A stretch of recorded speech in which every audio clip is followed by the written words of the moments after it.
بسم الله الرحمن الرحيم. ومن أحسن قولا ممن دعا إلى الله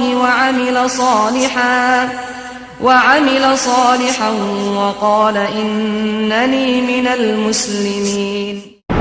إن الحمد لله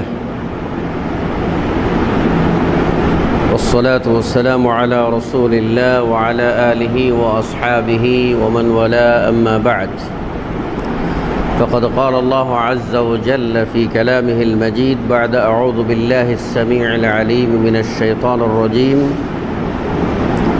وما يؤمن أكثرهم بالله إلا وهم مشركون। সম্মানিত জ্ঞান পিপাসু মুসলিম ভ্রাতৃমণ্ডলী, ইসলামের বুনিয়াদী শিক্ষা কোর্সের এ পর্বে আপনাদের সকলকে আন্তরিক স্বাগত ও মোবারকবাদ জানাচ্ছি।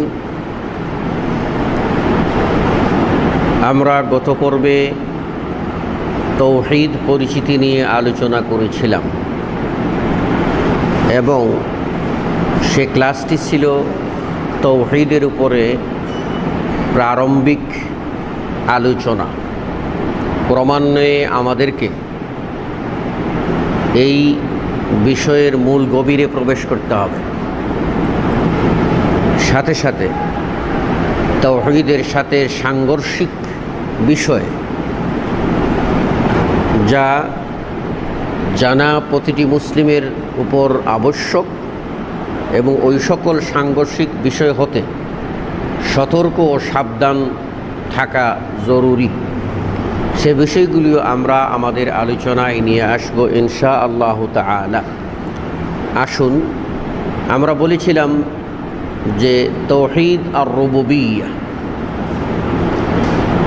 রব হিসাবে আল্লাহর তাওহীদ, এই ক্ষেত্রে আমরা উল্লেখ করেছিলাম যে কিছু কিছু সুফি দর্শন এ বিশ্বাসী ব্যক্তিরা তাওহীদের মূল স্পিরিটটাকে তারা শুধুমাত্র রুবুবিয়্যাহ এর মধ্যে সীমাবদ্ধ করে ফেলেছেন এবং এটাকেই মূল হিসাবে আখ্যায়িত করেছেন। রব হিসাবে আল্লাহকে মেনে নিলেই একজন মানুষ তাওহীদবাদী হয়ে গেল, একজন মানুষ মুওয়াহিদ হয়ে গেল, একজন মানুষ তার আকীদা বিশুদ্ধ করে ফেলল, একজন মানুষ নাজাতপ্রাপ্ত হয়ে গেল। এটা এক শ্রেণীর মানুষের বিশ্বাস। যদি তাই হতো তাহলে আরবের মুশরিকদেরকে আল্লাহ রাব্বুল আলামিন মুশরিক বলে আখ্যায়িত করতেন না এবং তাদের বিরুদ্ধে রাসূল সাল্লাল্লাহু আলাইহি ওয়াসাল্লাম তার সাহাবী সমেত লড়াই করতেন না, নবী দেশান্তরিত হতেন না, অসংখ্য সাহাবীদের প্রাণ ঝরত না। কেননা আরবের মুশরিকরা আল্লাহকে রব হিসাবে মানত। আমরা যদি দলিল আমাদের সামনে নিতে চাই তাহলে দেখতে পাব যে আমাদের নবীর জন্মের 50 অথবা 52 দিন পূর্বে ইয়ামানের বাদশাহ আবরাহা আল আশরম, সে যখন বিশাল হস্তির পাল নিয়ে এসে কাবাকে গুড়িয়ে দিতে চাইল, এই সময়ে মক্কার মুতাওয়াল্লি ছিলেন আব্দুল মুত্তালিব। তিনি এই বিশাল আবরাহার শক্তির বিরুদ্ধে লড়াই করে কাবাকে সংরক্ষণ করা কঠিন ও দুরূহ মনে করলেন। বিধায় তিনি নিজে অসহায়ত্ব প্রকাশ করে চলে গেলেন কিছু সাথী নিয়ে কাবায় গিয়ে দোয়া করেছিলেন যে হে আল্লাহ, তুমি এই ঘরের রব, আমরা শক্তি সামর্থ্যহীন, আবরাহার এই বিশাল বাহিনীর বিরুদ্ধে লড়াই করে আমরা টিকতে পারবো না। হে আল্লাহ, তুমি ঘরের রব, তুমি ঘরকে রক্ষা করো। যদি আল্লাহর প্রতি তাদের বিশ্বাস না থাকত, তাহলে তারা আল্লাহর কাছে প্রার্থনা নিবেদন করতেন না। যদি তারা আল্লাহকে রব হিসাবে না মানতেন, তাহলে বলতেন না যে লিল বাইত রব্বুন ইয়াহমিহি, সেই ঘরের রব আছেন, তিনি সেই ঘরকে রক্ষা করবেন। আমরা যদি আরও দেখতে চাই, তাহলে দেখতে পাব আরবের লোকেরা আল্লাহকে রব হিসাবে মেনে তার রুবুবিয়তের ঘোষণা দিয়ে তাদের জীবন চালিয়েছে। জীবনের বিভিন্ন ধাপে পরতে পরতে তারা আল্লাহকে রব এটা মেনে তার প্রমাণও দিয়েছে। তাদের কারো নাম আব্দুল্লাহ পর্যন্ত রেখেছে। যদি আল্লাহকে না বিশ্বাস করত, তাহলে তারা এভাবে নাম রাখত না। আমরা জানি ঐতিহাসিক সত্য আমাদের সামনে দিবাকরের মতো পরিষ্কার। তা হলো, যখন বদরে কুবরা হলো, ঐতিহাসিক বদরের যুদ্ধ হলো 17ই রমাদান 2য় হিজরি।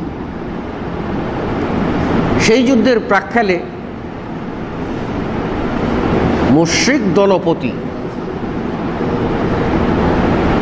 আবু জাহাল, আমর ইবনে হিশাম, সে দোয়া করেছিল আল্লাহর ঘরে গিয়ে। সে আল্লাহকে যদি রব হিসেবে না মানত, তাহলে আল্লাহর ঘরে যাওয়ার প্রশ্নই ছিল না। আল্লাহকে রব মেনে সে আল্লাহর কাছেই প্রার্থনা জানাবার জন্য তার ঘর কাবায় গিয়েছে। আর সেখানে গিয়ে প্রার্থনার মধ্যে বলেছিল, হে আল্লাহ, তুমি আমাদের রব। তুমি জানো যদি মুহাম্মদ সত্যের উপরে হয়, তাহলে তাকে তুমি সাহায্য করো, আর যদি আমরা সত্যের উপরে হই, তাহলে তুমি আমাদেরকে সাহায্য করো। এর দ্বারা স্পষ্ট প্রমাণ পাওয়া যায় যে ওরা জাহেল হলেও আল্লাহকে রব হিসাবে মানত। এর সমর্থনে আমরা কোরআনে আল্লাহ রাব্বুল আলামিনের বক্তব্য শুনতে পাই। আল্লাহ রাব্বুল আলামিন কোরআনুল কারীমে এই কথা উল্লেখ করেছেন। আল্লাহ রাব্বুল আলামিন বলছেন, যদি এই মুশরিকদেরকে জিজ্ঞাসা করো, মান খালাকাস সামাওয়াতি ওয়াল আরদ, সপ্ত আকাশ ও সপ্ত জমিনের স্রষ্টাকে, কে খালেক, কে রব? ফায়াকুলু, তারা তখন জবাব দেবে, বলবে আল্লাহ। তারা বলবে আল্লাহ। আল্লাহ রাব্বুল আলামিন এই কথা বলছেন, কুল লিমানিল আরদু ওয়া মান ফিহা ইন কুনতুম তা'লামুন, তোমরা যদি জেনে থাকো তাহলে বলো এই জমিন এর মালিক কার, মালিকানা কার, এবং তাতে যা আছে তার মালিকানা কার? সায়াকুলুনা লিল্লাহ, তারা বলবে এর মালিকানা আল্লাহর। কুল, হে নবী তুমি বলে দাও, আফালা তাযাক্কারুন, তারপরেও কি তোমরা উপদেশ গ্রহণ করবে না, তোমরা নসিহত গ্রহণ করবে না? হে নবী তুমি বলো, মার রব্বুস সামাওয়াতিস সাব'আ ওয়া রব্বুল আরশিল আযীম, কে এই সপ্ত আকাশের রব, কে এই মহান আরশের মালিক অধিপতি, রব কে?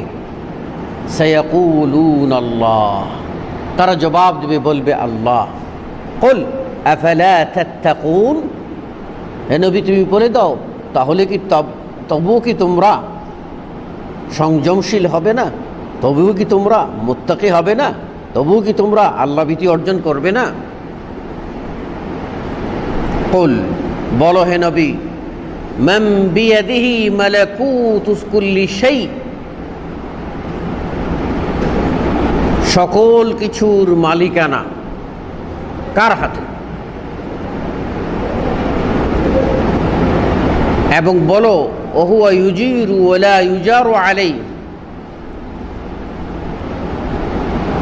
তিনি সেই সত্তা কে যার দিকে সকলেই যার আশ্রয় গ্রহণ করে থাকে, যিনি কারো আশ্রয় নেন না, তিনি কে? ইন কুনতুম তা'লামুন, তোমরা যদি জানো তাহলে বলো তিনি কে, তার পরিচয় দাও। সায়াকুলুন আল্লাহ, তারা বলবে তিনি হলেন আল্লাহ। ফাআন্না তুসহারুন, কোথায় নিশামগ্ন হয়ে ঘুরে বেড়াচ্ছ, কোথায় ঘুরপাক খাচ্ছ? এত সব জানার পরেও কেন তোমরা দিন মানছ না? আপনারা এই কয়টি আয়াত পাবেন সূরা আল মুমিনুনের 84 থেকে 89 পর্যন্ত। তাহলে আমরা এই কয়টি আয়াত এবং কোরআনে আরও অনেক আয়াত যা আমাদেরকে প্রমাণ করে, আমাদের সামনে দলিল হিসাবে উপস্থাপন করে যে আরবের মুশরিকরা আল্লাহকে রব হিসাবে মানত, তারা রুবুবিয়তে আস্থাশীল ছিল। প্রশ্ন হলো, এত সত্ত্বেও কেন আল্লাহ তাদেরকে মুশরিক হিসাবে আখ্যায়িত করলেন? কেন তাদেরকে বেঈমান হিসাবে আখ্যায়িত করলেন? কেন তাদেরকে কাফের হিসাবে আখ্যায়িত করলেন? কেন তাদের জন্য জাহান্নাম বরাদ্দ করলেন? কেন রাসূল সাল্লাল্লাহু আলাইহি ওয়াসাল্লামকে বললেন ওদের সাথে তোমার কোনো সম্পর্ক নাই? তাহলে আমাদেরকে ভালো করে বুঝতে হবে সমস্যাটা কোথায় ছিল। সমস্যাটা ছিল যে তাওহীদের মূল বক্তব্য, যেটা মূল যে স্পিরিট, তার থেকে তারা লক্ষ্যচ্যুত ছিল। কারণ যুগে যুগে যত নবী ও রাসূল পৃথিবীতে এসেছেন, যত আসমানি কিতাব নাজিল হয়েছে, সকল কিতাব নাজিলের এবং সকল নবীর আগমনের একটা মূল উদ্দেশ্য, সেটা ছিল দাওয়াত তাওহীদ আল উলুহিয়া আওয়াল ইবাদা, ইবাদতে আল্লাহর তাওহীদ প্রতিষ্ঠাটাই ছিল তাদের প্রতিষ্ঠা, ছিল তাদের দাওয়াতের মূল মিশন। বলবেন তারা কি আল্লাহ যে রব এই কথার দাওয়াত দেন নাই? এটা ছিল গৌণ বিষয়। কেননা সৃষ্টি সকলেই আল্লাহকে মানার প্রশ্নে যেটুকু স্বাধীনতা তাদেরকে দেওয়া হয়েছে, সেই স্বাধীনতা প্রয়োগ করে একদল মানুষ আল্লাহর প্রতি আস্থাশীল হয়েছেন, আর এক শ্রেণীর মানুষ আল্লাহর প্রতি আস্থাশীল হতে পারেন নাই। কিন্তু যে অংশে তাদের কোনো স্বাধীনতা ছিল না, যেখানে তাদের করার কিছু নেই, যেখানে তারা অক্ষম, সে জায়গায় তারা নির্দ্বিধায় আল্লাহকেই রব মেনেছে, যদিও তারা নিজেরা নিজেদেরকে নাস্তিক বলে আখ্যায়িত করেছে। কারণ আল্লাহ রাব্বুল আলামিন রব হিসাবে তিনি যেভাবে সৃষ্টি করেছেন, ওই নাস্তিক আল্লাহর ওই সৃষ্টির ধারাই আবর্তিত হয়, সে আল্লাহর ওই সৃষ্টির গতিকে পরিবর্তন করতে পারে না। আল্লাহ রাব্বুল আলামিন আপনাকে সৃষ্টি করেছেন, বলছেন আল্লাযী খালাকাকা ফাসাওয়াকা ফাআদালাক ফি আইয়ি সূরাতিন মা শাআ রাক্কাবাক। তিনি সে আল্লাহ, তিনি আপনাকে সৃষ্টি করেছেন এবং আপনাকে সেট করেছেন। তার অর্থ কি? আপনার কোথায় কি সেট করতে হবে সেটা তিনি একজন স্রষ্টা এসে ভালো করেই জানেন, সেভাবেই সেট করেছেন। আপনি হয়তো বলতে পারেন যে আল্লাহ চোখ দিয়েছে দেখার জন্য, কিন্তু এটা আমার দেহেরই একটা অংশ, তাই আমি চোখ দিয়ে দেখতে চাই না। আমি আমার দেহের রাজা, 3.5 হাত এই রাজ্যে, 3.5 হাত এই বডি, এটা একটা রাষ্ট্র, আর এই রাষ্ট্রের নায়ক হলাম আমি। সুতরাং আমারই রাজ্যে অন্যের রাজত্ব চলবে আমি মানব না, আমার রাজত্বই চলতে হবে। কাজেই আমি যা বলবো আমার প্রত্যেকটা অঙ্গ প্রত্যঙ্গ তা মানতেই হবে। বলুন তো দেখি, আপনি চোখকে দিয়ে শোনাতে পারবেন? কানকে দিয়ে দেখাতে পারবেন? নাককে দিয়ে শৌচকর্ম করাতে পারবেন? আল্লাহ রাব্বুল আলামিন আল্লাযী খালাকাকা ফাসাওয়াকা ফাআদালাক ফি আইয়ি সূরাতিন মা শাআ রাকাবা। পৃথিবীর সবচেয়ে বড় নাস্তিক, লম্পট, পৃথিবীতে নাস্তিক্যতার বীজ বপন করে যারা বাগাড়ম্বর করছে, ওই নাস্তিকগুলি পর্যন্ত আল্লাহর ওই অমোঘ বিধানের কাছে সারেন্ডার করতে অনিচ্ছায় বাধ্য। এজন্য আল্লাহ তো বলছেন, আফাগাইরা দীনিল্লাহি ইয়াবগুন, তারা কি আল্লাহর দিন বাদ দিয়ে অন্য কোনো দিন তালাশ করছে? ওয়ালাহু আসলামা মান ফিস সামাওয়াতি ওয়াল আরদ তাওআন ওয়া কারহা, তিনি তো সেই আল্লাহ যার প্রতি বশ্যতা স্বীকার করেছে। আসমান ও জমিনে যত সৃষ্টি আছে সবই তাওআন ওয়া কারহা, স্বেচ্ছায় অথবা অনিচ্ছায়, সানন্দে অথবা নিরানন্দে, মনের ইচ্ছায় অথবা মনের ইচ্ছার বিরুদ্ধে মানতেই হয়েছে। তাই আমরা যেটা বলবো যে প্রাকৃতিকভাবে মানুষের জন্ম হয় তৌহিদে রুবুবিয়তের উপরে। তারা আল্লাহকে রব মেনেই পৃথিবীতে আসেন, সকল সৃষ্টি আল্লাহকে রব মেনেই পৃথিবীতে আসে, উপায় নাই। এই জন্য রাসূল সাল্লাল্লাহু আলাইহি ওয়াসাল্লাম বলছেন, কুল্লু মাউলুদিন ইউলাদু আলাল ফিতরা, প্রত্যেকটি সন্তান নবজাতক জন্ম নেয় আলাল ফিতরা, আই আলা ফিতরাতিল ইসলাম, আল্লাহকে রব মেনে তারা দুনিয়াতে আসে। রুহের জগতে যে কৃত ওয়াদা কি ছিল? আলাস্তু বিরাব্বিকুম, আমি কি তোমাদের রব নই? তখন সমস্বরে কি জবাব এসেছিল? বালা, হ্যাঁ আপনি আমাদের রব। রব মেনেই পৃথিবীতে আসে সকলেই। আসার পরে স্বাধীনতা প্রয়োগ করতে গিয়ে মানুষ তখন বিভ্রান্তিতে পড়ে যায়। এই জন্য আপনারা লক্ষ্য করে দেখতে পাবেন যে আদম আলাইহিস সালাম কোরআনে উল্লেখিত 25 জন নবীদের ভিতরে একজন, কিন্তু কোরআনের কোথাও আদমকে প্রত্যক্ষ কিংবা পরোক্ষ দাওয়াত দেওয়ার, রিসালাতের দায়িত্ব আঞ্জাম দেওয়ার কোনো নির্দেশ কোরআনে নাই। নবী ও রাসূল তাদেরকেই বলা হয় যারা আল্লাহর বাণী মানুষের কাছে পৌঁছাইয়া দেন। মানুষের ভিতরে কুসংস্কার লেগে গেলে সেটা সংস্কার করেন। মানুষের মধ্যে যদি শিরকের সয়লাব হয় তারা রুখে দাঁড়ান। কিন্তু আদম তো সেই কাজ করেননি। নূহকে বলা হয়েছে, নূহ তুমি দাওয়াত দাও। নূহ বলছেন, দাওয়াতু কওমি লাইলান ওয়া নাহারা, আমি দিবারাত আমার কওমকে দাওয়াত দিয়েছি, কিন্তু হতভাগারা আমার দাওয়াত গ্রহণ করে নাই, শুধু ভাগছে। তখন নূহ অভিমান করে কি বলেছিলেন আল্লাহর কাছে? হে আল্লাহ, এই কাফেরদেরকে জমিনের একটাও রাখিও না, যদি রাখো তাহলে কি হবে? তারা ফাসেক ও ফাজেরই জন্ম দেবে, কারণ তারা সেই তৌহিদের মর্ম কথা মানতেছে না, বুঝতেছে না। আমার কথাটা খেয়াল করেন। এই জন্য আদম আলাইহিস সালাম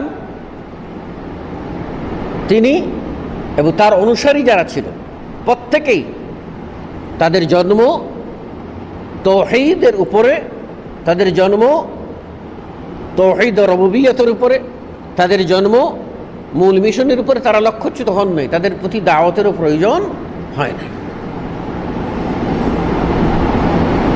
পরবর্তীতে যখন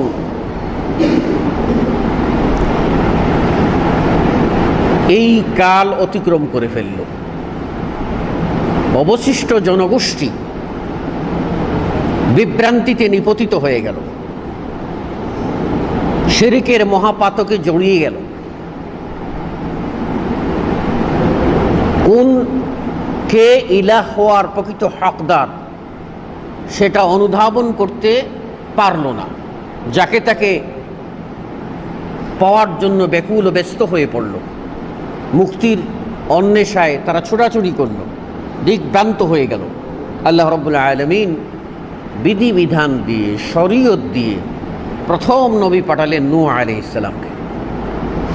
এই জন্য নূহ আলাইহিস সালামই হলেন প্রথম নবী। যে অর্থে নবী, নবীদের কাজই হলো মানুষকে তাওহীদের মর্মমূলে ফিরে আনা, শিরকের মহাপাতক থেকে মুক্ত করা, আল্লাহর বিধিবিধান মানতে তাদেরকে উদ্বুদ্ধ করা। এই কাজ শুরু হয় নূহ আলাইহিস সালাম থেকে। এই জন্য নূহ আলাইহিস সালাম হলেন ইসলামী শরীয়তের প্রথম নবী, আর এর সমাপ্তি হয় বিশ্বনবী মুহাম্মদ রাসূলুল্লাহ সাল্লাল্লাহু আলাইহি ওয়াসাল্লামের কাছে। আল্লাহ রাব্বুল আলামিন কোরআনুল কারীমে বলছেন, ইন্না আওহাইনা ইলাইকা কামা আওহাইনা ইলা নূহিন ওয়ান নাবিয়্যিনা মিন বা'দি। হে নবী, আমি তোমার প্রতি এভাবে ওহী করলাম যেমনটি আমি ওহী করেছি নূহ এবং তার পরবর্তী নবীদের প্রতি। এই আয়াত প্রমাণ করে মুহাম্মদ সাল্লাল্লাহু আলাইহি ওয়াসাল্লামের প্রতি যে শরীয়ত এসেছে, এই শরীয়তের সূত্র হয় নূহ থেকে। আর আল্লাহ সে কথাই বলছেন যে আপনার প্রতি যে শরীয়ত দিলাম এটা শুধু আপনার প্রতি না, আপনার পূর্বপুরুষ নূহ থেকে শুরু করেছে। ইন্না আওহাইনা ইলাইক কামা আওহাইনা ইলা নূহ। আপনার প্রতি সেইভাবে আমি ওহী দিলাম যেমনটি আমি ওহী দিয়েছি নূহের প্রতি। ওয়ান নাবিয়্যিনা মিন বা'দিহি, এরপর নূহের পরবর্তী নবীদের প্রতি। তাইলে বোঝা গেল নূহ হলেন শুরু, আর এর ধারাবাহিকতা চলতে থাকে নূহ পরবর্তী নবী, ক্রমান্বয়ে ঈসা পর্যন্ত। লাস্ট এসে আল্লাহ রাব্বুল আলামিন মুহাম্মদ সাল্লাল্লাহু আলাইহি ওয়াসাল্লামকে বলছেন তোমার হাতেই পূর্ণতা দান করলাম। তাহলে শরীয়তের নবী, ইসলামের নবী, দ্বীনের নবী, দাওয়াত ও তাবলীগের নবী, দ্বীন প্রচারের নবী যদি হয়ে থাকেন, সর্বপ্রথম নবী হলেন নূহ আলাইহিস সালাম, আর শেষ নবী হলেন মুহাম্মদুর রাসূলুল্লাহ সাল্লাল্লাহু আলাইহি ওয়াসাল্লাম। এখানে একটি কথা মনে রাখতে হবে যে আমাদের সমাজে সচরাচর যে কথা প্রচলিত আছে এটা হলো প্রথম নবী আদম। প্রথম নবী আদম, এটা আমরা দেখতে পাই যে বিভিন্ন লেখক তারা যে তালিকা তৈরি করেছেন, তালিকায় আদমকেই প্রথম রাখছেন। আবার কেউ আপনার নকশা করে নবীদের দ্বারা পরিক্রমা উল্লেখ করেছেন, সেখানেও দেখা যাচ্ছে আদমকে প্রথম রেখেছেন। এটা এক শ্রেণী। আবার একদল লোকের বিশ্বাস যে পৃথিবীর প্রথম ব্যক্তিত্ব, প্রথম নবী, যাকে সৃষ্টি না করলে দুনিয়া সৃষ্টি হতো না, আল্লাহ করতেন না, তিনি হলেন মুহাম্মদ। মুহাম্মদই হলেন প্রথম নবী সাল্লাল্লাহু আলাইহি ওয়াসাল্লাম। তাদের বক্তব্য সেটা, তারা মুহাম্মদকেই প্রথম নবী বলেন, যদিও তিনি পরে আসছেন। আল্লাহ রব্বুল আলামিন মুহাম্মদকে শ্রেষ্ঠত্ব দান করেছেন। এই শ্রেষ্ঠত্ব দানের অর্থ এই না যে তাকে প্রথমে আসতে হবে। দুনিয়ায় আমরা দেখি একজন পিতার 5টি সন্তানের মধ্যে হতে পারে যে 5ম নম্বর ছেলেটা প্রতিষ্ঠিত হয়েছে, উচ্চশিক্ষিত হয়েছে, আর বাকি 1 থেকে 4 পর্যন্ত সেই লেভেলে যেতে পারে নাই। তার অর্থ কি আমরা বলবো যে 5ম নম্বরটাই ফার্স্ট? এটা বলবো না। মর্যাদার দিক থেকে তিনি অবশ্যই উন্নত। ঠিক অনুরূপভাবে মুহাম্মদ সাল্লাল্লাহু আলাইহি ওয়াসাল্লাম, যেহেতু আল্লাহ রাব্বুল আলামিন তাকে খাতামুন নবীন বলেছেন, সর্বশেষ নবী বলেছেন, তারপরে আর কোনো নবী আসবেন না। রাসূল সাল্লাল্লাহু আলাইহি ওয়াসাল্লাম বলেছেন, বুইসতু আনা ওয়াস-সা হাকাযা, আমি এবং কিয়ামত এভাবে এসেছি, অর্থাৎ আমার পরেই কিয়ামত, আমার আর কিয়ামতের মাঝে আর কোনো নবী আসবেন না। তাহলে বোঝা গেল তিনি শেষ নবী। শেষ নবী হওয়ার পরেও আল্লাহ রাব্বুল আলামিন তাকে শ্রেষ্ঠত্ব দান করেছেন, সেটা স্বতন্ত্র কথা। তাই বলে আমরা তাকে প্রথম নবী বলতে পারি না। যদি বলি তাহলে আল্লাহ রাব্বুল আলামিন কোরআনের এই বাণীটা অস্বীকার করা হবে, যেখানে আল্লাহ বলছেন, ইন্না আওহাইনা ইলাইকা কামা আওহাইনা ইলা নূহিন ওয়ান নাবিয়্যিনা মিন বা'দি, তোমার প্রতি ওহী করলাম হে নবী, সেভাবে যেমনভাবে ওহী করেছিলাম নূহ এবং তার পরবর্তী নবীদের প্রতি। এখানে আল্লাহ রাব্বুল আলামিন নূহকেই প্রথম নবী হিসাবে আখ্যায়িত করেছেন। প্রশ্ন থেকে গেল, আদম কি প্রথম নবী নন? যদি বলি নবী অর্থে আমরা সাধারণত যে কথাটা বুঝি আল্লাহর দ্বীন প্রচার, তাহলে আদম নবী সেই দ্বীন প্রচারের নবী ছিলেন না। তিনি ছিলেন দুনিয়ায় মানুষ কীভাবে বসবাস করবে, বসবাস করা, মানুষের আবাদ, মানুষ এর বিচরণ, এগুলি শিক্ষা দিতেন। এই নবী ছিলেন তিনি, যেহেতু তার সন্তানেরা সকলেই লা ইলাহা ইল্লাল্লাহ এই ভিত্তিমূলে জন্মলাভ করেছেন। যদি সেখানে এই লা ইলাহা ইল্লাল্লাহ বলবৎ না থাকতো, তাহলে আদম এই লা ইলাহা ইল্লাল্লাহ এর নবী হয়ে আসতেন। যদিও তার জামানায় লা ইলাহা ইল্লাল্লাহ ছিল, এর অর্থ এই না যে তিনি লা ইলাহা ইল্লাল্লাহ এর দাওয়াতের জন্য এসেছেন, বরং লা ইলাহা ইল্লাল্লাহকে সাথে নিয়ে এসেছেন। তার সন্তানের লা ইলাহা ইল্লাল্লাহর দাবির উপরে সুপ্রতিষ্ঠিত ছিল, সেখানে লা ইলাহা ইল্লাল্লাহর চাষাবাদের প্রয়োজন হয় নাই। প্রয়োজন হয়েছে মানুষের বংশবিস্তার কিভাবে হবে, মানুষেরা দুনিয়াতে ঘরবাড়ি বানিয়ে থাকবে কেমন করে, কি খাবে, কি করে বাঁচবে, এই সবগুলি শেখানোর প্রয়োজন ছিল। তাই তিনি সে অর্থে প্রথম। আর যদি শরীয়ত বলেন তাহলে প্রথম হলেন নূহ আলাইহিস সালাম। সম্মানিত সুধী মণ্ডলী, আপনাদেরকে যেটা বলছি সেটা হলো যে ফিতরত হলো আল্লাহকে রব মেনে জন্ম নেওয়া, আর সেভাবেই তারা জন্ম নিয়েছেন। এই জন্য তাওহীদুর রুবুবিয়্যাহ এই কথার দাওয়াতের জন্য খাস করে কোনো নবী প্রেরণের প্রয়োজন পড়ে নাই। পড়েছে যেটা, সেটা হলো রব হিসাবে মানার পরেও কেন আল্লাহর হকটা তারা আদায় করে নাই, এই হকের দাওয়াত দেওয়া। আপনারা জানেন যে সাহাবী মুআজ ইবনে জাবাল রাদিয়াল্লাহু আনহু আরদা, তিনি বলছেন, আমি রাসূল সাল্লাল্লাহু আলাইহি ওয়াসাল্লামের সাথে একটি আরোহীর পিছনে, রাসূলের পিছনে একই আরোহীতে ছিলাম, একই বাহনের উপরে ছিলাম। আল্লাহ নবী আমাকে জিজ্ঞাসা করলেন যে আল্লাহর হক কি বান্দার উপরে, আর বান্দাদের হক কি আল্লাহর উপর? সাহাবী মুআজ জবাব কি দিয়েছিলেন? আল্লাহ এবং আল্লাহ রসুলই ভালো জানেন। আর এটাই মজার কথা, কারণ ওহীর জ্ঞান আকল দ্বারা হয় না, যুক্তি দর্শন দিয়ে হয় না। ওহীর জ্ঞান ওহী দ্বারাই হবে। ওহীর জ্ঞান একমাত্র অভ্রান্ত সত্যের উৎস। মানুষের মস্তিষ্ক কখনো নির্ভুল সত্যের উৎস হইতে পারে না।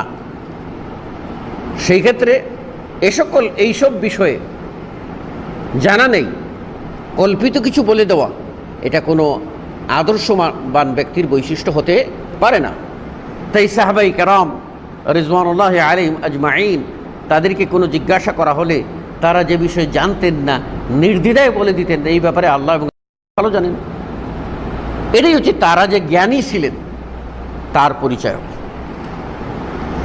একটা মাসআলা আপনাকে জিজ্ঞাসা করা হলো, আপনি বললেন যে এই মাসআলার দলিল আমার এই মুহূর্তে জানা নেই, অথবা আমি এটা জানি না। এই যে এই দলিল জানি না, এই যে কথা বলে দিলেন, এটাই হচ্ছে আপনি যে আলেম তার দলিল। আপনি যে জ্ঞানী তার দলিল। জ্ঞানী মানুষ সে তার আসলকে বাঁচাবে, তার পিঠকে বাঁচাবে। সে কখনো নিজের নাক কেটে পরের যাত্রা করবে না। করবে কোন জ্ঞানী মানুষ? করবে? কি বলেন, জ্ঞানী মানুষ করবে? জ্ঞানী মানুষ কখনো করবে না। তাই যে লোকটি আল্লাহকে জানে, যে লোকটি আল্লাহর পাকড়াওকে বিশ্বাস করে এবং না জেনে কোনো ফতোয়া দেওয়ার অশুভ পরিণতি কি হতে পারে সেটা সম্পর্কে যে জানে, সে তার পিঠে বাঁচাইবার জন্য সে কিন্তু বলে দেবে যে ভাই আমি জানি না, জানো নাই, জানি না। আর যে আল্লাহকে চিনে না সে জাহেল, যে আল্লাহর কুদরত সম্পর্কে জ্ঞান নাই সে অজ্ঞ, সে নির্বুধ, সে বোকা। যদিও তার লেভেলটা জ্ঞানের হয়, যদিও তার লেভেলটা আলেমের হয়, সে আলেমের লেভেল নিয়ে নিজের সামনটাকে বাঁচাবার জন্য, অর্থাৎ সাময়িক প্রশংসা কুড়াবার জন্য না জানা বিষয়েও জানার ভান করে নিজেকে মুফতি সাজিয়ে নেবে, বলবে এই হলো ফতোয়া। এই জন্য এই লোক হলো জাহেল, পক্ষান্তরে আলেম সার পিঠ বাঁচাবে। এই জন্য একজন ব্যক্তি জিজ্ঞাসিত হলে শুধু বলে আমি জানি না, তাহলে এই লোকটাই আলেম। আর যে এই না জানা বিষয়টা জানার ভান করে ফতোয়া দিয়ে দেয়, সেই লোকটা হলো জাহেল।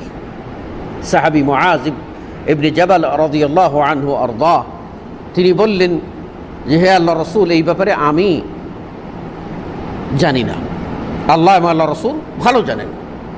তখন আল্লাহ রাব্বুল আলামিন এর হাবিব মুহাম্মদ সাল্লাল্লাহু আলাইহি ওয়াসাল্লাম জবাব দিয়ে বললেন, হকুল্লাহ আলাল ইবাদ, বান্দার উপর আল্লাহর হক, আল্লাহর দাবি, আল্লাহর অধিকার, আল্লাহর তলব, সেটা কি?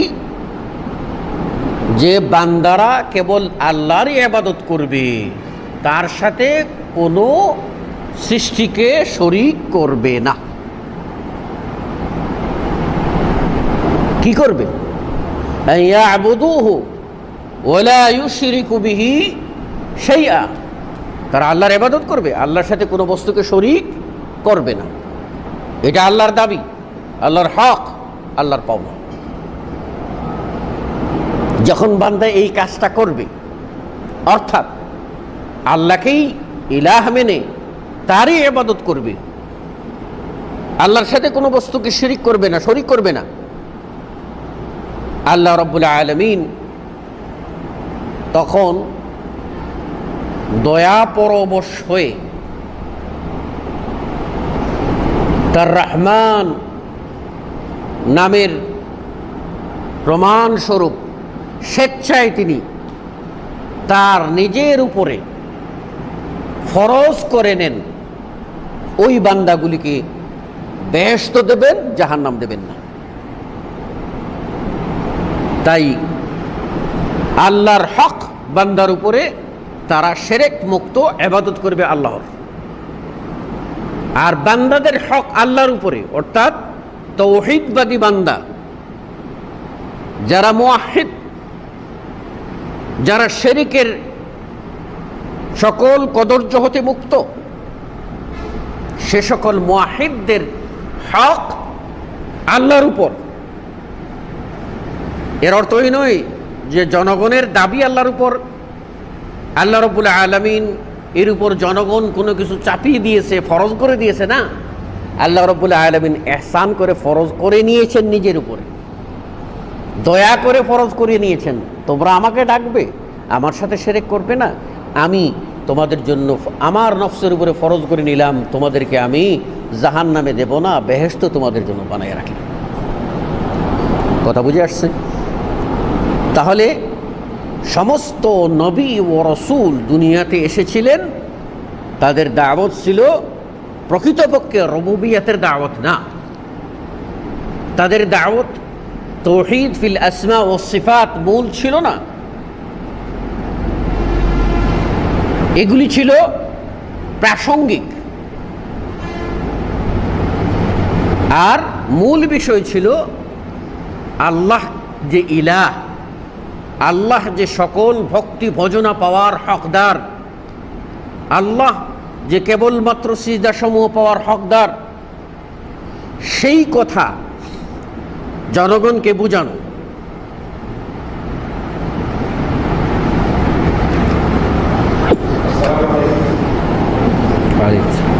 ওয়ালাইকুম আসসালাম। সেই কথা জনগণকে বোঝানো ছিল নবী ও রাসূলদের মূল দায়িত্ব। আমরা কি ওই আয়াতটা পড়ি নাই? সূরা আন-নাহল এ আল্লাহ কি বলছেন? 36 নম্বর আয়াতটা, প্রসিদ্ধ আয়াত, ওয়ালাকাদ বাআসনা ফি কুল্লি উম্মাতির রাসূলান আন ইবুদুল্লাহা ওয়াজতানিবুত তাগুত। ওয়ালাকাদ বাআসনা ফি কুল্লি উম্মাতির রাসূলা। আল্লাহ বলছেন আমি প্রত্যেক উম্মতের কাছে, প্রত্যেক জাতির কাছে, প্রত্যেক গোষ্ঠীর কাছে, প্রত্যেক জনপদে আমি রসুল প্রেরণ করেছি। কি দিয়ে? সেটা হলো তারা তাওহীদ ফিল উলুহিয়্যা এটা মানবে, যাবতীয় ইবাদত আল্লাহর জন্য করবে, আর আল্লাহ বাদ দিয়ে যত কিছুর ইবাদত করা হয়, যত কিছুর আনুগত্য করা হয়, সব থেকে তারা মুখ ফিরিয়ে নেবে।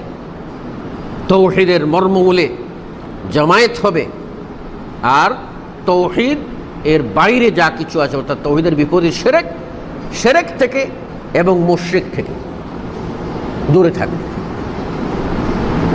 সুতরাং সমস্ত নবী ও রাসূলদের মূল মিশনটাই ছিল তাওহীদ ফিল উলুহিয়্যা, তাওহীদ ফিল ইবাদাহ। সম্মানিত সুধী মণ্ডলী, এক্ষণে আমরা বুঝতে পারলাম যে আরবের মুশরিকরা আল্লাহকে রব মেনেছিল বটে, কিন্তু তারা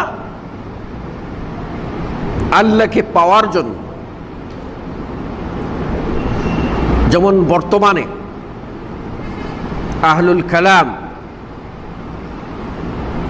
এবং সুফি দর্শনের লোকেরা, যার অংশ বিশেষ আশআরী মতবাদের অনুসারী, আর আধুনিক রূপ হলো মাতুরিদি, আর মাতুরিদি মাযহাব আকীদার দিক থেকে আমাদের দেশের অধিকাংশ মানুষ ফিকহি মাসআলা ও মাসআলায়ে হানাফি, ফিকহি মাসআলা মাসলায় কি হানাফি, আর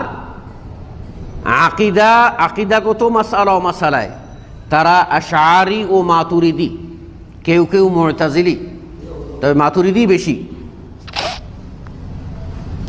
কথা বুঝতে পারছেন? তারা ফিকহি মাসআলা ও মাসআলায় কি হানাফি, আর আকিদায় কি মাতুরিদি, মানে আশআরী মতবাদের সর্বশেষ সংস্করণ যেটা মাতুরিদি, সেই মাতুরিদি হলো হানাফি মাযহাবের অধিকাংশ আলেম, 99% হানাফি বলতে যাদেরকে বলা হয়, এই হানাফিদের আকীদা হচ্ছে মাতুরিদি আকীদা। তারা সেই মাতুরিদি আকীদার খপ্পরে আছে। আর আল্লাহকে পাওয়ার সহজ উপায়, সেক্ষেত্রে মুহাম্মদী না হয়ে তারা হয়েছে সুফি। কথাটা আবার বলছি যে মাসআলা ও মাসাইলের ক্ষেত্রে তারা হানাফি, ফিকহি মাসলার ক্ষেত্রে তারা হানাফি, আর আকিদার ক্ষেত্রে মাতুরিদি, আর তরিকা বা মাযহাবের ক্ষেত্রে মানে তারা হলো সৌফি, কেউ মুজাদ্দিদি, কেউ নকশবন্দি, বিভিন্ন তরিকায় বিভক্ত হয়েছে। কথাটা কিন্তু মেমোরিতে স্থান দেবেন, কথাটা কঠিন কথা, আর এটাই বাস্তবতা। আপনারা এই যে ক্লাসে আসেন, জানি না ক্লাসটাকে কি মনে করেন, আপনারা কি মনে করেন জানি না। যদি মনে করতেন যে এখান থেকে কিছু পাওয়া যায়, তাহলে আজকের দিনটা অক্ফ করে দিতেন, মাসে 2 দিন, সেই 2 দিন সকাল 10টার 1 মিনিট পিছিয়ে না বরং আগে এসে হাজির থাকব। তাহলে আমরা বুঝতে পারলাম যে আমাদের দেশে যাদেরকে আমরা হানাফি বলে থাকি, তারা ফিকহি মাসলা মাসাইলের ক্ষেত্রে ইমাম আবু হানিফার দিকে সম্বন্ধ করে থাকেন, আকিদার ক্ষেত্রে তারা নিজেদেরকে মাতুরিদি মতবাদের দিকে সম্বন্ধ করে থাকেন, কেউ বা আশআরি, আর তরিকার দিক থেকে তারা সৌফি, নকশবন্দি, কাদারি, মুজাদ্দিদি, বেরলভি, দেওবন্দি ইত্যাদি আকিদায় তারা ছড়িয়ে আছেন। বিসমিল্লাহির রহমানির রহিম। ومن أحسن قولا ممن دعا إلى الله وعمل صالحا وقال إنني من المسلمين। এখন আমাদের যে কথা সেটা হলো, এই যে মাতুরিদি বা এই যে লোক যারা আছে, কালাম শাস্ত্রবিদ, সুফি দর্শন, তারা কিন্তু তৌহিদের মূল বক্তব্য উলুহিয়ত সেটা না বলে বরং তারা বলছে রুবুবিয়ত, রব হিসাবে মেনে নিলেই হয়ে গেল, আল্লাহকে রব মানব, আর ইবাদত যার তার করব আল্লাহকে পাওয়ার জন্য। এদের সাথে 16 আনা মিল হলো আরবের মুশরিকদের। আরবের মুশরিকরা তারা আল্লাহকেই রব মানত, যা আপনাদের আজকের ক্লাসে আমি কয়েকটা আয়াত দিছি এক সূরা থেকে, আরো অনেক সূরা আছে। কোন সূরার কথা বলেছিলাম? সূরা আল মুমিনুন। কত নম্বর আয়াত থেকে? 84 থেকে 89। এইগুলি আয়াত পড়বেন, দেখবেন যে আরবের মুশরিকদের আকীদা আল্লাহ তুলে ধরেছেন, দিয়ে বলছেন ওরা আল্লাহকে রব মানে। এরা আল্লাহর তৌহিদ বলতে রুবুবিয়াতই বুঝে, আর তারা বলে তাকে সেই রবকে পাওয়ার জন্য যেন তেনভাবে যে কোনোভাবে আমরা যাকে খুশি তাকে ধরে সেই রবকে পেয়ে গেলেই তো হয়ে গেল। সেই আরবের মুশরিকরা আল্লাহকে রব মানার পরেও লাতের পূজা করত, উজ্জার পূজা করত, মানাতের পূজা করত, হবলের পূজা করত, কাবায় 360টি মূর্তি রেখেছিল। তারা আল্লাহকে পাওয়ার জন্য উলঙ্গ হয়ে তওয়াফ করত আল্লাহর করে। তাহলে কোথায় আছি? ওরা আল্লাহকে রব মেনেছে, কিন্তু আল্লাহকে পাওয়ার জন্য লাত, উজ্জা, মানাত, হুবলকে ধরেছে।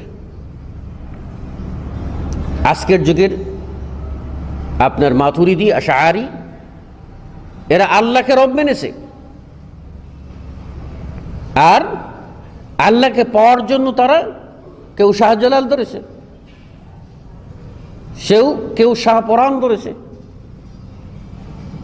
কেউ বা আব্দুল কাদের জিলানীকে ধরেছে, কেউ বা বায়েজিদ বুস্তামিকে ধরেছে, কেউ নকশবন্দিকে ধরেছে, কেউ চিশতি হয়েছে। আরবের মুশরিকরা যেরকম কাবায় গিয়ে বলতো আল্লাহ তুমি আমাদের রব, এরাও মসজিদে এসে বলে ইয়াকা না'বুদু ওয়া ইয়াকা নাস্তাঈন, আল্লাহ তুমি আমাদের রব। আর বাস্তবে আল্লাহকে পাওয়ার জন্য ওদেরকেই রব বানিয়ে নিয়েছে। আপনারা লক্ষ্য করেন, আদি ইবনে হাতেম আল্লাহ নবীর কাছে আসলে কোরআনের আয়াত আল্লাহ নবী পড়িয়ে শুনিয়েছিলেন, ইত্তাখাযু আহবারহুম ওয়া রুহবানাহুম আরবাবাম মিন দুনিল্লাহ। ইহুদি এবং নাসারাগণ তাদের আহবার ও রুহবান, তাদের আলেম উলামা, তাদের ধর্মযাজক, এইগুলিকে তারা রব বানিয়ে নিয়েছে আল্লাহকে বাদ দিয়ে। আর আদি রব অর্থ সেখানে বুঝেছিলেন ওই তথাকথিত রব। এর অর্থ যে ইবাদতের ভিতরে ঘুরে আসে, উলুহিয়তের মধ্যে আসে, সেটা কিন্তু বুঝেন নাই। তাই তিনি বলছেন লাসনা না'বুদুহুম ইয়া রাসূলুল্লাহ, আমরা তো ওদের ইবাদত করি না। আল্লাহ নবী বলছেন ওরা যা হালাল বলে তাকে তোমরা হালাল বলে মেনে নাও না, ওরা যা হারাম বলে তাকে তোমরা হারাম বলে মেনে নাও না। দলিল যাচাই বাছাই তোমাদের নাই, গুরুজন বলেছে তাই ঠিক, বলে যে হ্যাঁ তা করি, বলে এটাই হলো তাদেরকে রব বানিয়ে নেওয়া, এটাই হলো তাদের গোলাম হয়ে যাওয়া, এটাই হলো উবুদিয়তের স্থান এদেরকে দিয়ে দাও। আপনি চিন্তা করেন, লক্ষ্য করেন বিষয়টা। তাহলে আজকে আমরা নিজেরা আমাদের এই পূর্বপুরুষ থেকে চলে আসা আকীদাগত বিভ্রান্তির কারণে আমরা নিজেরা লা ইলাহা ইল্লাল্লাহ এর যথার্থ অর্থ করেছি লা রব সিওয়াল্লাহ, আল্লাহ ছাড়া কোনো রব নাই, এই কথা মেনে নেওয়া। আল্লাহ যে ইলাহ, আল্লাহ যে মাবুদ, আল্লাহ যে উপাস্য, আল্লাহর হুকুমই যে চলবে, আল্লাহর কথাই যে চলবে, এই কথা আমরা মানি না। আমরা মনে করেছি এটি হলো আসল তাওহীদ। এটা পেয়েছি কাদের কাছ থেকে? আশআরীদের কাছ থেকে, পেয়েছি মাতুরিদীদের কাছ থেকে, পেয়েছি সুফিদের কাছ থেকে, পেয়েছি কালাম শাস্ত্রের কাছ থেকে, গ্রিক দর্শনের কাছ থেকে। সেগুলি পেয়ে আসে আমরা ধারাবাহিকভাবে ওইভাবে গা ভাসিয়ে দিয়েছি। ফলে আমরা নিজেরা এইরকম আকীদা আমাদের পোষণ করছি। আমরা আবার দেখা যাচ্ছে কেউ গত ক্লাসে বলেছিলাম যে একদল লোক হয়ে গেছে আপনার সম্পূর্ণরূপে সেই হিন্দু ধর্মের মতো যত কল্লা তত আল্লাহ বিশ্বাসী। তাদের বক্তব্য সেরকম, সেই আকীদা নিয়ে চলছে এবং তারা লা ইলাহা ইল্লাল্লাহর অর্থ করতেছে লা মা'বুদা লা মাওজুদা ইল্লাল্লাহ, আল্লাহ ছাড়া কোনো কিছু বিদ্যমান নাই। তার অর্থ হলো যা কিছু বিদ্যমান সবই আল্লাহ। সুতরাং মানুষ আল্লাহ, জিন আল্লাহ, ভূত পেতনি আল্লাহ, গাছবৃক্ষ তরুলতা আল্লাহ, জড় পদার্থ হোক আর জীব হোক সবই আল্লাহ, অস্তিত্ব সম্পন্ন যার সবই আল্লাহ, সবই ঈশ্বরের অংশ ওদের ভাষায়। ঠিক আমরাও তাই বিশ্বাস করে ফেলেছি। সুতরাং রুবুবিয়ত বলতে কি বোঝায় আর তাওহীদ বলতে কি বোঝায়, তাওহীদের মূল স্পিরিট থেকে আমরা অনেক দূরে ছিটকে পড়েছি। সম্মানিত সুধীমণ্ডলী, আজকে যে কথাগুলি আমরা আলোচনা করব এই প্রসঙ্গে, আল্লাহ রাব্বুল আলামিন আরবের মুশরিকদের কথা উল্লেখ করেছেন যে ওরা রব হিসাবে আল্লাহকেই মানত, আর ওদের কাছে তাওহীদ ছিল সেটাই। যেমন আজকে আমাদের দেশের মুসলিমদের মাঝে তাওহীদ মানে হলো তাওহীদ রুবুবিয়্যাহ, ইবাদতে যাকে তাকে ধরি, ইবাদতে আমরা এক এক তরিকার লোক। আপনারা যদি খেয়াল করেন বাস্তবতা দেখবেন যে আমাদের দেশে অসংখ্য পীর আছে, যত পীর তত তরিকা, যত তরিকা তত ওজিফা, যত ওজিফা তত স্টাইল ভিন্ন। আপনারা লক্ষ্য করবেন এক পীরের ওজিফার সাথে আরেক পীরের ওজিফার মিল নাই। এক পীরের অনুসারীদের লেবাস পোশাক চালচলন আর আরেক পীরের অনুসারীদের লেবাস পোশাক চালচলনেও বনে না। এই যে অবস্থাটা, এই অবস্থাটা হয়েছে কেন? ওরা মনে করে রব আল্লাহকে মেনেছি, লা ইলাহা ইল্লাল্লাহর অর্থ হলো আল্লাহ ছাড়া কোনো রব নাই, তো মেনেছি আল্লাহ ছাড়া তো কোনো রব নাই। কিন্তু আল্লাহ ছাড়া আরো ইলাহ হইতে পারে, আল্লাহ ছাড়া আরো মাবুদ হইতে পারে, সেই কথা যেমন হিন্দুরা বিশ্বাস করে আমাদের মধ্যে সেটা সংক্রামিত হয়েছে, আর আমরা সেই বিশ্বাসী হয়ে পড়েছি। আরব মুশরিকদের কথা আল্লাহ রাব্বুল আলামিন কুরআনুল কারীমে উল্লেখ করেছেন যে এরা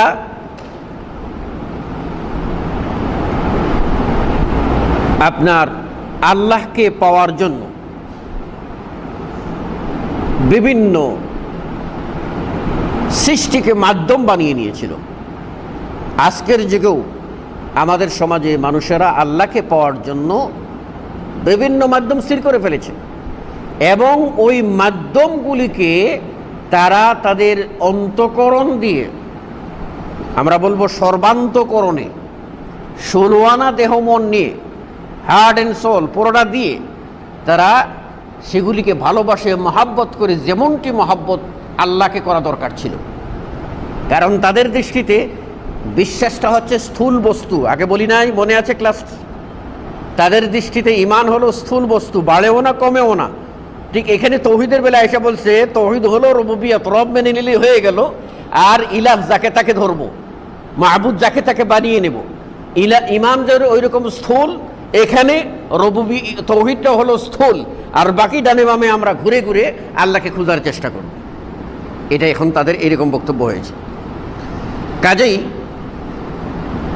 ওরা যাদেরকে মুক্তির ওসিলা মনে করে তাদেরকে কিন্তু তাদের প্রাণের চেয়েও বেশি মহাব্বত করে।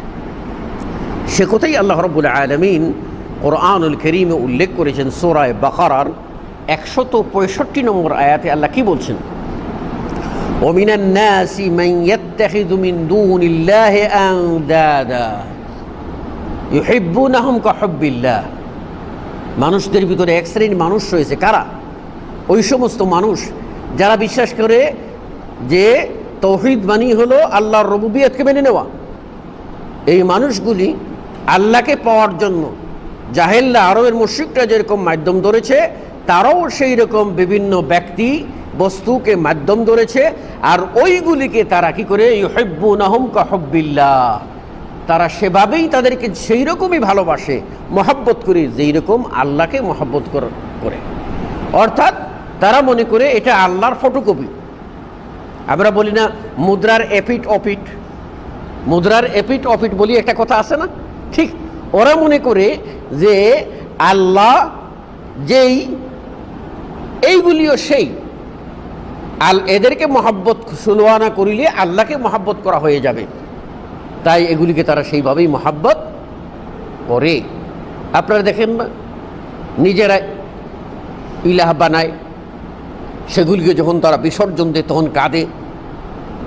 কাঁদে না? কেন কাঁদে? তারা মনে করে এটাই তো ঈশ্বর, হা ঈশ্বরকে বিদায় দিচ্ছি, আহা সব শেষ হয়ে গেল। অন্তর থেকেই সেগুলিকে তারা ভালোবাসে বলে কান্না আসে, না হলে সরিষার তেল দিয়ে কাঁদতে হতো নাকি? নাহলে মরিচ চুকে ভেঙে দিয়ে কাঁদতে হতো, নাহলে ঝাল পেঁয়াজ কোথায় আছে সেটা এনে কাঁদতে হতো।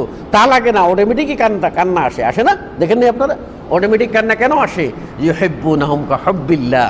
তারা ওইগুলিকে আল্লাহর মতো মনে করে, আর ওইগুলিকে তারা আল্লাহকে যেভাবে ভালোবাসা দরকার সেই ভালোবাসা তারা দিয়ে থাকে। তাহলে এতে বোঝা গেল শিরক ফিল মুহাব্বাহ, ভালোবাসায়ও শিরক আছে।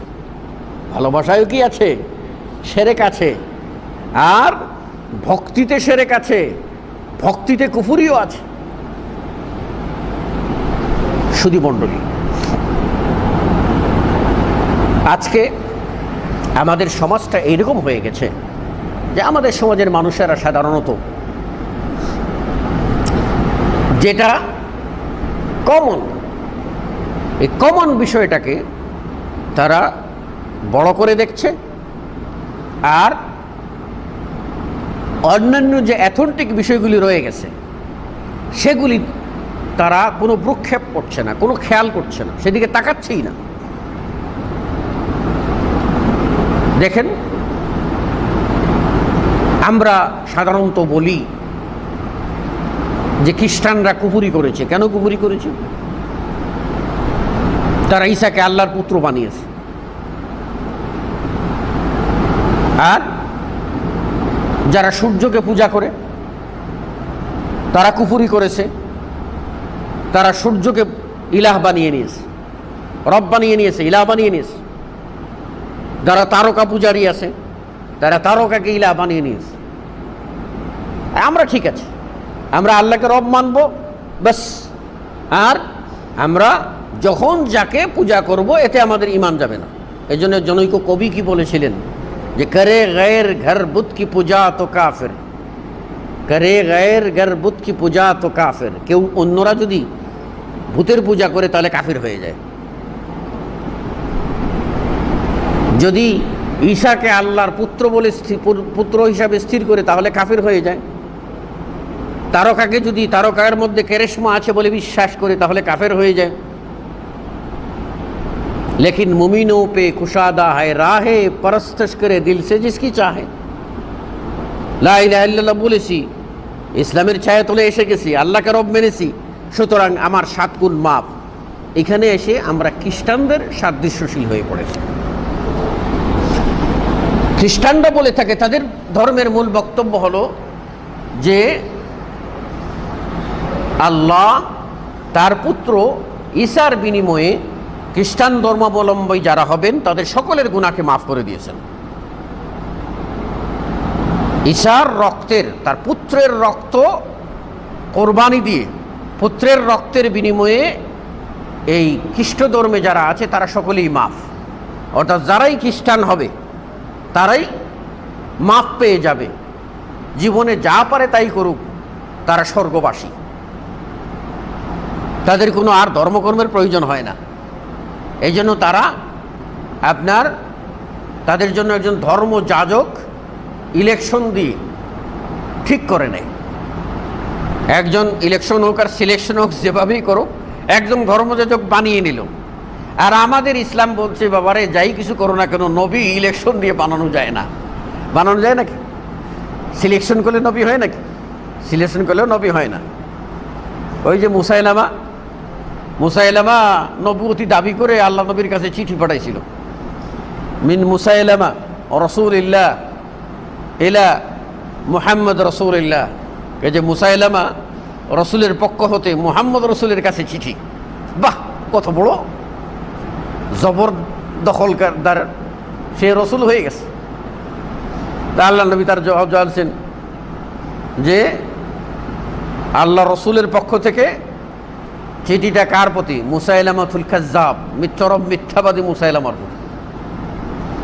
ওখানে সে তার আসলে দাবিটা কি ছিল? মুসাইলামার দাবি অন্য কিছু ছিল না। মুসাইলামার যে প্রদেশে ছিল, প্রদেশটা বড় ছিল। তার বক্তব্য ছিল যে আমি তো গুরু ছিলাম, এখন আমি আবার আরেক গুরু ধরে সব হারাইলাম কিনা। তো ঠিক আছে, মুহাম্মদও নবী থাক, আমাকে একটু ভাগাভাগি করে দেখ, তাহলে দুজনে একটু শেয়ার করে নেই, শেয়ার বিজনেস হোক। এটা যে জানে না যে নবুয়তে শেয়ার কোনো চলে না। নবুয়তে শেয়ার চলে নাকি? হ্যাঁ, আল্লাহ রাব্বুল আলামিন যাকে ইচ্ছা নবী মনোনয়ন দান করেন, রসুল যাকে ইচ্ছা তিনিই নির্বাচন করেন। এখানে কারো কোনো ক্ষমতা নাই। আল্লাহ নবী মুহাম্মদ সাল্লাল্লাহু আলাইহি ওয়াসাল্লাম আল্লাহর এত প্রিয় ছিলেন, তিনি যদি ইচ্ছা করতেন কাউকে নমিনেশন দিয়ে নবী বানিয়ে দিয়ে যেতে পারতেন। করেছিলেন? করেন নাই, ওটা হয় না। তো যে কথাটা বলতেছিলাম যে ওরা খ্রিস্টানরা, তাদের ধর্ম হলো তারা নিজেরা একজন গুরু বানিয়ে নেয় আর সেই গুরুকে সামনে রেখে পূজা করে। ইসলামে তা কিন্তু নাই। আর ওদের থিওরি হলো যে কেউ খ্রিস্টান ধর্ম মানবে, ঈসার রক্তের বিনিময়ে কি হয়ে যাবে? সব মাফ। আমাদের ভিতরেও এই বেদিটা এসে গেছে। আমরাও মনে করে থাকি যে কেউ যদি আমাদের তরিকার ভিতরে এসে যায় তাহলে সেই মাফ হয়ে গেল, তার আর কিছুই লাগবে না, সে বেহেশতি। পারি না নিজেরা সনদ দিয়ে দিই, ডিক্লেয়ার দিয়ে দিই, এগুলি হচ্ছে অতিরিক্ত সীমা লঙ্ঘন। তো যে কথাটা আমরা বলতে চাচ্ছিলাম সেটা হলো যে আমাদের এই যুগে আরবের মুশরিকরা যেরকম তাওহীদ ফির রুবুবিয়্যাহকে মানত, এই যুগের মুসলিমরা তাওহীদ ফির রুবুবিয়্যাহকে সেই রকম করে মানছে এবং ওরা তাওহীদ ফির রুবুবিয়্যাহ হিসাবে, রব হিসাবে মেনেই যেটাকে যথেষ্ট মনে করত আর রবকে পাওয়ার জন্য বিভিন্ন ওসিলা ধরত। বর্তমানের মুশরিকরা, বর্তমানের মুসলিমরা, তারাও এইরকম অবস্থানে পৌঁছে গেছে, আল্লাহকেই রব মানছে আর বিভিন্ন ইলাহকে গ্রহণ করে তাদের পিছনে ভক্তি ভোজনা দিয়ে তারা সেই আল্লাহকে পাওয়ার মিশে মাতম করে যাচ্ছে। তাই আজকে যে বিষয়টা নিয়ে আমরা শুরু করব, সূরা আয-যারিয়াতের ওই আয়াত নিয়ে। আল্লাহ কি বলছেন, ওমা খালাকতুল জিন্না ওয়াল ইনসা ইল্লা লিয়াবুদুন। আল্লাহ বলছেন আমি জিন ও ইনসানকে সৃষ্টি করি নাই। আল্লাহ আগে নাফি করেছে। এই জন্য লা ইলাহা ইল্লাল্লাহ এর রুকুন হলো দুটি। প্রথমটি হলো নাফি, দ্বিতীয়টি হলো ইসবাত। এটা না বুঝে যদি কেউ সুফি দর্শনে বিশ্বাসী হয়ে ইসবাত ও নাফির জিকির করে তাহলে লাভ হবে না। কারণ আপনারা এলজাবরার থিওরিতে কি বলেন, আপনারা প্লাসে প্লাসে কি হয় আর মাইনাসে মাইনাসে, আর যদি প্লাসে মাইনাসে দেন, মাইনাসে মাইনাসে প্লাসে দেন, ঠিক আছে কিনা? তা আল্লাহ রাব্বুল আলামিন ওই আগে নেগেটিভ দিয়া সব মাইনাস করে তারপরে পজিটিভ স্থির করতে চাচ্ছেন। কথা বুঝে আসছে কিনা? মানে আপনি যদি এই সবটাকে নেগেটিভ করে দেন, সবটাকে নাফি, তার অর্থ হয়ে যাবে ইসবাত। মাইনাসে মাইনাসে প্লাস, মাইনাসে মাইনাসে কি হবে? প্লাস হয়ে যাবে। অনুরূপভাবে সবটাকে যদি হাঁ করে দেন, হাবুদক করে দেন, তাহলে প্লাসে প্লাসে কি হবে? প্লাস হয়ে যাবে। তার অর্থ হলো আল্লাহ ছাড়া আরো অসংখ্য ইলাহ হয়ে যাবে। এই জন্য আল্লাহ বলছে লা ইলাহা ইল্লাল্লাহ, দুটাকে মিলাইতে হবে, তাহলে হবে। দেখুন একদল লোক সেটা দিব্যি ভুলে যাচ্ছে। তারা বলছে লা ইলাহা, লা ইলাহা, শুধু না, শুধু না। তাহলে না যোগ না সমান কি? আমরা যেটা বলবো এটা না, মাইনাসের ওই থিওরিতে আসবো। মাইনাস মাইনাসে মাইনাসে মিলে কি হবে? প্লাস হয়ে যাবে। তার অর্থ হলো এই যে না করতেছি, না করে আমরা দিল থেকে আল্লাহকে বাদ দিয়ে সেখানে অন্য ইলাকে বসিয়ে দিচ্ছি। আবার যদি বলি ইল্লাল্লাহ ইল্লাল্লাহ, কেবল আল্লাহ, কেবল আল্লাহ, তাহলে অর্থ হয় যা দেখবো তাই আল্লাহ, যা শুনবো তাই আল্লাহ, যা মানবো তাই আল্লাহ, সামনে যা দেখি তা আল্লাহ, উপরে যা দেখি তা আল্লাহ, পিছনে যা দেখি তা আল্লাহ, সবই আল্লাহ। এই জন্য লা মাওজুদা ইল্লাল্লাহ। কথা বুঝে আসছে কিনা? কথা কিন্তু খুব কঠিন কথা। এই জন্য আল্লাহ রাব্বুল আলামিন সেখানে বলছেন ওমান ইয়াকফুর বিত-তাগুতি ওয়া ইউমিন বিল্লাহ। আগে আল্লাহ ওমান ইয়াকফুর বিত-তাগুত, আগে আল্লাহ নেগেটিভ নিয়েছেন, তারপরে বলছেন ইউমিন বিল্লাহ পজিটিভ। আগে আল্লাহ না আবুদুক, তারপরে হ্যাঁ আবুদুক, মিলাইয়া তারপরে কি হয়েছে? অঙ্কটা হয়েছে, না হলে অঙ্ক হবে না। এই জন্য আল্লাহ রাব্বুল আলামিন বলছেন ওমা খালাকতুল জিন্না ওয়াল ইনস, ওমা খালাকতুল জিন্না ওয়াল ইনস, আমি জিন ও ইনস জাতিকে সৃষ্টি করি নাই ইল্লা, কেবল। এবারে সে হাঁ করছে, তার অর্থ কি? একটি মাত্র উদ্দেশ্য, চূড়ান্ত কথা, সেটা কি? ইল্লা লিয়াবুদুন, তারা যেন আল্লাহর ইবাদত করবে। এই যে লিয়াবুদুন, এখানে যদি উদ্দেশ্য হয়ে থাকে, মূল উদ্দেশ্য ইবাদত, এটা মূল উদ্দেশ্য হয়ে থাকে, তাহলে আমরা কেমন করে বলি থাকি তাওহীদের মূল বক্তব্য হলো রুবুবিয়ত? তাহলে তো এখানে বলা হতো ইল্লা লিয়াখুযুনা আল্লাহ রাব্বা, তারা কেবল আল্লাহকে রব মেনে নেবে। এটা আল্লাহ বলেন নাই, বলছে ইল্লা লিয়াবুদুন, তারা ইবাদত করবে। এই জন্য মুফাসসিরিনদের কেউ কেউ এটার তাফসীর করেছেন ইল্লা লিওয়াহিদুন, তারা এখানে তাওহীদ কায়েম করবে, আর সেই তাওহীদটাই হচ্ছে ইবাদত। ইল্লা লিয়াবুদুন আই ইল্লা লিওয়াহিদুনা ফিল ইবাদতি, আল্লাহ ইবাদতে আল্লাহকে একক জানবে। এটাই হলো আল্লাহ রাব্বুল আলামিন যে জিন ও ইনসান তৈরি করেছেন সে তৈরির মূল উদ্দেশ্য। সম্মানিত সুধী মণ্ডলী, এবারে আসুন উলুহিয়া, তাওহীদ ফিল উলুহিয়া, এর কিন্তু দুইটা নাম আছে। এর কয়টা নাম? দুইটা নাম। একটা হলো তাওহীদ ফিল উলুহিয়া, আর একটা বলা হয় এটার অপর নাম হলো তাওহীদ ফিল ইবাদাতি, তাওহীদ ফিল ইবাদা। আর যদি ফি উঠাই দিয়ে আমরা বলি তাওহীদুল উলুহিয়া অথবা তাওহীদুল ইবাদাতি। তাওহীদ ফিল উলুহিয়া, উলুহিয়াতে এক তাওহীদ, আর অপর নাম হলো ইবাদতে তাওহীদ। এই দুই নাম কেন? এই দুই নাম কেন তার জবাবে আমরা বলবো উলুহিয়া যেমন রুবুবিয়্যা, রব বিষয়ক, রব বিষয়ক, অর্থাৎ প্রতিপালকের যে খাস গুণ বৈশিষ্ট্য, যাতে তিনি একক ও অদ্বিতীয়, সেই গুণে তাকে একক জানার নাম হলো রুবুবিয়্যাতে ঈমান আনা। অনুরূপভাবে উলুহিয়াটা ইলাহ থেকে এসেছে। উলুহিয়াটা কি থেকে এসেছে? রব থেকে রুবুবিয়্যা, রব থেকে রুবুবিয়্যা। আর ইলাহ থেকে উলুহিয়্যা, ইলাহ থেকে কি আসছে? উলুহিয়্যা। ইলাহকে বুঝে নিলে উলুহিয়্যা বোঝা যাবে। অর্থাৎ ইলাহের যে দাবি, ইলাহের যে পাওনা, ইলাহের যে হক, সেইগুলিকে বলা হয় উলুহিয়্যা। সেইগুলিকে বলা হয় কি? উলুহিয়্যা। যদি বলেন, ধরেন সেজদা, এই সেজদা পাওয়াটা হক কার? ইলাহের। হক কার? ইলাহের। একমাত্র হক, তিনি সিজদা পাবেন। তাই এই হকের দিকে নিষ্পত্তি করলে আমরা বলবো এই কাজটা, এটা হবে উলুহিয়্যা, মানে ইলাহের দাবি। আর যখন ওই কাজটাকে, এই সিজদাটাকে বান্দার কর্মের দিকে নিষ্পত্তি করব, তখন হবে ইবাদত। তখন হবে কি? ইবাদত। আবার ভালো করে বুঝে নেন, তাওহীদ ফিল উলুহিয়্যা। যখন আমি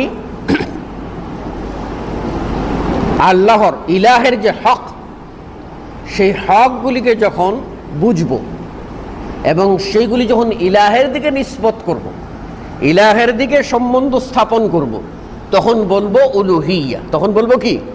উলুহিয়্যা। আর ওই কাজগুলিকে যখন বান্দার কর্মের দিকে নিসবত করব, তখন বলবো আমরা ইবাদত। তখন বলবো কি? ইবাদত। যেমন আমরা আরেকটু সহজ করে বলতে পারি, আব্দ। আব্দ মানে দাস, গোলাম। আব্দ মানে কি? দাস, গোলাম। আব্দের যে কাজ, গোলামের কাজ কি? গোলামি করা। চাকরের কাজ চাকরি করা, তাই না? এই যে গোলামের কাজ, যে গোলামি, আব্দের যে কাজটা, সেই কাজটা হলো উবুদিয়্যা, সেটাই হলো ইবাদত। সেটাই কি? ইবাদত। আব্দের যে কাজটা, সেটা হলো ইবাদত। আব্দ মানে দাস। দাস তার দাসত্ব করতে গিয়ে যে কয়টি কাজ সম্পাদন করে, এই কাজটি হলো কি? উবুদিয়্যা। সেই কাজই হলো ইবাদত। এই ইবাদত যার জন্য করে, দাসত্বটা যার জন্য করে, যে মুনিবের জন্য করে, সেই মুনিবকে বলা হয় মাবুদ। সেই মুনিবকে বলা হয় কি? মাবুদ। আব্দের কাজ হলো ইবাদত। আব্দের কাজ কি? ইবাদত। আর ইবাদত করে যার, তিনি হলেন কি? মাবুদ। তিনি হলেন মাবুদ। যখন আমি বলবো কোনো ইবাদতকে বান্দার কর্ম হিসাবে আখ্যায়িত করব, যেটা আল্লাহর বান্দার কাজ হলো সে এই কাজগুলি করবে, এই যখন বান্দার কর্মের দিকে নিসবত করব, তখন বলবো ইবাদত। আর সেই হিসাবে বলবো উবুদিয়্যা সংক্রান্ত বিষয়। আর ওই কাজগুলিকে আল্লাহর দাবি, আল্লাহর হকের দিকে যখন হক মনে করে আল্লাহর দিকে নিসবত করব, তখন বলবো উলুহিয়্যা। তখন বলবো কি? উলুহিয়্যা। কাজেই তাওহীদ ফিল উলুহিয়্যা যেই জিনিস, তাওহীদ ফিল ইবাদা সেই জিনিস। এক্ষুনি প্রশ্ন আসতে পারে, ইলাহ কাকে বলে? আমার হাতে সময় 5 মিনিট, 12টা বাজবে, 1 মিনিট আমি ক্লাসে নেব না। কথা বুঝে আসছে? আমি বলছিলাম ইলাহ কাকে বলে। ইলাহ বলা হয়, ইলাহ বলা হয় ওই সত্তাকে যার তোরে সৃষ্টিকুল, ইচ্ছায় অনিচ্ছায়, মনের অজান্তে যার দিকে অন্তর নিবেদিত হইয়া যায়, তিনি হলেন ইলাহ। দেখেন না, বড় বড় নাস্তিক বিপদে যখন বলে ও মাই গড, ও মাই গড, কি গড ইজ নাথিং কো, আবার ঠেলা যখন পড়ে ঠেলা নাম বাবাজি তখন এসে কেন গো ও মাই গড, ও হয় কেন বলো? কারণ ওটা তোমার যে জ্ঞানের পরিধি, সেই জ্ঞান দিয়ে তুমি এটাকে আটকে রাখতে চাচ্ছ। আর তোমার দেহের এই যে ৩.৫ হাত রাজ্যে তোমার রাজত্ব চলে না, যার রাজত্ব চলে, দেহের এমন কিছু অংশ আছে, অঙ্গ আছে, পার্টস আছে, যেইগুলি তুমি যতই তাদের উপরে কর্তৃত্ব করতে চাচ্ছ, তারা তোমাকে রব মানে না, তারা তোমাকে ইলাহ মানে না, তারা তোমাকে রাজা মানে না। ওই আসল রাজার তরে তারা নিবেদিত হইয়া তোমার মানে তুমি ঘুমন্ত আছো, তুমি বেভুর আছো, ওই অবস্থায় অকস্মাৎ তারা বলে উঠে আল্লাহ, ইলাহ, ও মাই গড, ও প্রতিপালক, দয়া করো দয়াল, তাই না বলে উঠে। কেন? কারণ ওরা তোমাকে মানে না, তুমি চাপিয়ে মানাতে চাও। আমি তো আগে বলি নাই, ক্লাসের শুরুতে বলেছিলাম, মনে আছে?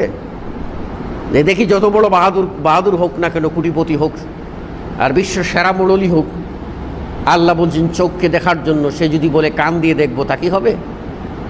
এই ক্ষেত্রে সে আল্লাহর কাছে সারেন্ডার করতে বাধ্য।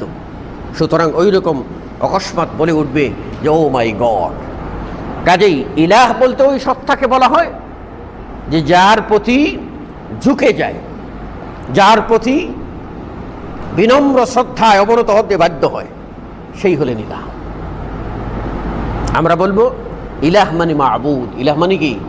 মাবুদ, ওই সত্তা যার ইবাদত করা হয়। এই জন্য লা ইলাহা ইল্লাল্লাহ এর অর্থ হবে লা ইলাহা, কোনো মাবুদ, কোনো ইলাহ নাই। এর আসল অর্থ হলো, তার উদ্দেশ্য এবং বিধেয় হবে লা ইলাহা বিহাক্কিন। পৃথিবীতে অসংখ্য ইলাহ হতে পারে যেগুলি মানুষ বানিয়ে নিয়েছে, সেগুলি হক ইলাহ নয়, সেগুলি বাতিল ইলাহ। হক ইলাহ একমাত্র আল্লাহ সুবহানাহু ওয়া তাআলা। কাজেই আমরা বলবো যে এই যে ইলাহ, এই ইলাহের যে কাজ সেটা হলো উলুহিয়ত, ইলাহের যে দাবি সেটা হলো উলুহিয়ত। আমরা ইলাহ দ্বারা কি বললাম? ইলাহ মানে মাবুদ, ইলাহ মানে ওই সত্তা যার তোরে কি হয়, অনিচ্ছা সত্ত্বেও সকল প্রকার ভক্তি নিবেদিত হয়, তিনি হলেন ইলাহ। তথাকথিত দর্শন শাস্ত্রবিদদের মতো আমরা বলবো না ইলাহ মানে হলো আল কাদিরু আলাল ইখতিরা, আবিষ্কার করতে সক্ষম। এটা যেমন ইলাহ এর অর্থ তারা রব হিসাবে ধরেছেন, আর এই জন্যই তারা আল্লাহকে রব মেনে ইবাদতের ক্ষেত্রে তারা মুশরিক হয়ে গেছেন। এই জন্য আল্লাহ রাব্বুল আলামিন তাদের বিরুদ্ধে লড়াই করতে বলেছেন। তারা আল্লাহকে রব মানার পরেও তারা মুশরিক, তারা জাহান্নামী। মহানবী মুহাম্মদ সাল্লাল্লাহু আলাইহি ওয়াসাল্লাম লড়াই করেছেন, আমাদেরকেও যুগে যুগে লড়াই করতেই হবে, যেহেতু আল্লাহ রাব্বুল আলামিন বলেছেন ওমা ইউমিনু আকসারুহুম বিল্লাহি ইল্লা হুম মুশরিকুন। এদের অধিকাংশই তারা নিজেরা, সূরা ইউসুফের 106 নম্বর আয়াত, যেখানে আল্লাহ বলছেন ওমা ইউমিনু আকসারুহুম বিল্লাহি ইল্লা হুম মুশরিকুন, তারা নিজেরা, তারা অধিকাংশই বলছে তারা ঈমানদার, কিন্তু তারা প্রকৃতপক্ষে মুশরিক। সুতরাং আমরা জানলাম ইলাহ। এবারে আমরা যাব তাওহীদ ফিল ইবাদা, ইবাদত কাকে বলে, আর উলুহিয়ত ইবাদতের ভিতরে সূক্ষ্ম পার্থক্য কি। তো শর্টকাট কথা বলে আমি শেষ করছি, যা বলছি আমি কয়েক সেকেন্ডের ভিতরে। ইলাহ এর দিকে নিসবত করে ইলাহের সম্পর্কগুলি বলা হয় উলুহিয়া, আর ওইগুলি বান্দা যেহেতু সম্পাদন করে, বান্দার দিকে, আবদের দিকে নিসবত করে বলা হয় উবুদিয়্যা, বলা হয় ইবাদত, যার একমাত্র হকদার হলেন আল্লাহ। সুতরাং যে ব্যক্তি বলবে লা ইলাহা ইল্লাল্লাহ, সেই ব্যক্তি অবশ্যই মন থেকে সকল প্রকার গায়রুল্লাহকে উঠিয়ে দিয়ে কেবলমাত্র আল্লাহকে ইলাহ বলে জানবে। যেমনটি সূরা আল কাফিরুনের ভিতর রয়েছে, যেমনটি আমরা পাই সূরা আলে ইমরানের 64 নম্বর আয়াত, قل يا أهل الكتاب تعالوا إلى كلمة سواء بيننا وبينكم ألا نعبد إلا الله ولا نشرك به شيئا ওয়ালা ইয়াত্তাখিযা বা'দুনা বা'দান আরবাবাম মিন দুনিল্লাহ ফাইন তাওয়াল্লাউ ফাকুলু আশহাদু বিআন্না মুসলিমুন। আলে ইমরান 64। আকুলু قولي هذا أستغفر الله لي ولكم ولسائر المسلمين والسلام عليكم ورحمة الله وبركاته।